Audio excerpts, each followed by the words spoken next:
Grassroots Football Live has come up to the sunny north to speak to Sky Sports' Chris Kamara on why his dad didn't want him to be a footballer, but he eventually made his dream playing for Middlesbrough and Leeds.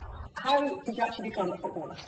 Well, I signed for Portsmouth in 1974, would you believe? God almighty. No, I wouldn't believe it. I was only one at the time. They say they get them young, you know. No, I was 16 at the time. Right. And it all worked out because I could have signed for Middlesbrough Football Club, and David Richardson, who worked for the Premier League, was in charge of Middlesbrough Boys. I played for St Thomas's and Middlesbrough Boys, and then he was taken over as academy director at Middlesbrough Football Club. So he said to me in the close season, basically, we want you as an apprentice at Middlesbrough. So fantastic. But my dad immediately put his foot down and said, no, I don't want you in Middlesbrough, because your life will be ruined in Middlesbrough. You'll end up drinking like the rest of your mates and not doing any good.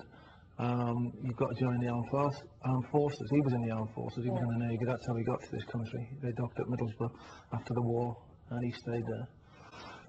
So he made me join the Royal Navy, simple as that. We were in the semi-final, Middlesbrough Boys, of a youth tournament with David Richardson, and I didn't tell him in the semi-final. I played in the semi-final, and the next week I was gone, and he contacted my parents to find out where I'd gone, and they said I was joining the Royal Navy. I was in the Navy. I played for the Navy football team against Portsmouth Youth Club, scored a couple of goals, and Ray Crawford, who was the youth team manager, recommended me to Ian St John, who had been the manager there for just 1 week. And as it turned out, came out to be Ian St John's first signing. I had to pay £200 to get me out of the Navy, and it still goes down as the worst deal in Portsmouth history. Yes, but that's how it all started. Well, you must have been pretty annoyed with your dad at the time, thinking that you could have, that's going to be your dream to be a footballer, and then he's put his foot down. Yeah, well, the thing was, he came up with a lot of reasons why, because, there wasn't too many black kids around at that time. The people that I knew who were older than me, who had gone to the same school and had gone into football, had all become wasters every Friday night and Saturday night. They were out on the town. And never actually made it. Some great footballers I played with, Teddy Coleman, Mickey Taylor, Barry Cattermole, Lee Cattermole's dad at Wigan. He was a good player as well. Bill Athy, who played for Yorkshire Cricket. They were all good footballers as well. Bill obviously had the choice of cricket and football, and his dad made him choose cricket. But apart from that, the other lads didn't make it, and they were all better players than I was. And the fact that they didn't make it, I think, stemmed from the fact that they stayed at Middlesbrough. So your dad made the right choice? Right, the right choice for me, yeah. So, but pre-16, you in the school football team and played for a local club? And yeah, I did. I started off at St Pius's. I played in the same school team as Steve Gibson for primary school days, and then we both went to St Thomas's. We both played for St Thomas's.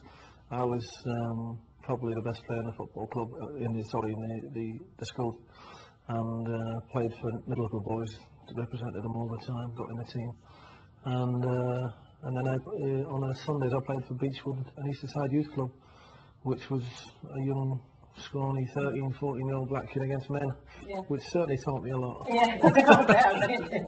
And you got to actually play in a team that you supported growing up as a kid. So I feel like when you actually stepped on the turf with your heroes. Oh, it was incredible. But it's an incredible story how it all happened, really, because obviously Steve Gibson was the director at Middlesbrough Football Club at the time, and I was at Stoke City in 1989. And Alan Ball, God rest his soul, lovely man, got on well with him. But he had a problem with Howard Wilkinson and Leeds for some reason or other, and he wouldn't sell me to Leeds. But he agreed to deal with Middlesbrough manager Bruce Rioch. And these things are not supposed to happen in football, but I was told if Stoke agreed to deal with anyone, to ring a journalist called David Walker, who worked for the Daily Mail. So I rang David Walker and said, look, I've been given permission to go speak to Middlesbrough. So he said, well, sit by your phone for 10 minutes and I'll get back to you. So I waited 10 minutes and he rang me back and he said, look, Mr. Ford will be the managing director at Leeds. Will speak to Peter Coates. Just pop in at Ellen Road on your way to Middlesbrough and have a word with us. Middlesbrough were playing at Zenith State, a cup game that evening. So they were expecting to see me after the game. So it wasn't a problem. So I got in my car, got to Leeds about 5 o'clock. Howard met me, said, look, we're not going to beat about the bush. You're 30-year-old. You know what we're all about. We're top of the table. We're on our way to the Premier League with the old First Division as it was in that time. These are the terms. So I said, yeah, fantastic, I'll sign him on my way back after I've spoken to Middlesbrough tomorrow. Yeah. And he went out the room, him and Mr. Fotherby came back in and made me another offer, which was fantastic, which was more or less double the first offer that they'd made me. And I said, look, I was happy with the first one. I'll take the second. But I said, you know, thanks for the second one, but I'll sort of sign it on my way back from Middlesbrough tomorrow. Obviously, what I hadn't told them at the time is that Steve Gibson and I went to school.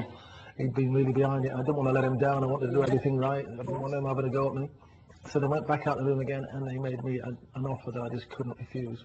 But there was no niceties this time. Mr. Fotherby came in and he slammed his arm down on the table and he said, this is the offer, take it or leave it. And so I got the pen and I went, Steve Gibson, who? No, I didn't. And then I drove back to Stoke, I was living at the time, Newcastle on the line.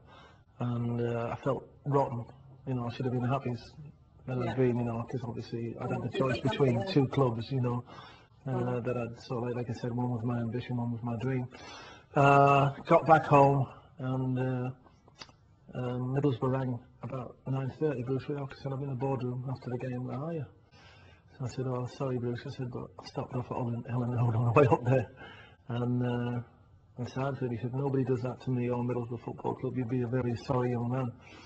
So obviously put the phone down, I was absolutely gutted because I thought, yeah, I haven't done it right, you know, and you know, for it to turn out like this it's not very nice. But within 15 minutes, Bruce had explained to Steve Gibson, and Steve Gibson rang me up and said, fantastic, remember when we were kids and we were playing in the street, you know, we were Middlesbrough Leeds, go out and get your dream, and that was it, great. And the only downside to all that was great, so we celebrated that night. Is poor Alan Ball didn't know anything about it the next day. Nobody had bothered to tell him that Bruce Rioch had rang him by 9 o'clock and given him the biggest blast ever.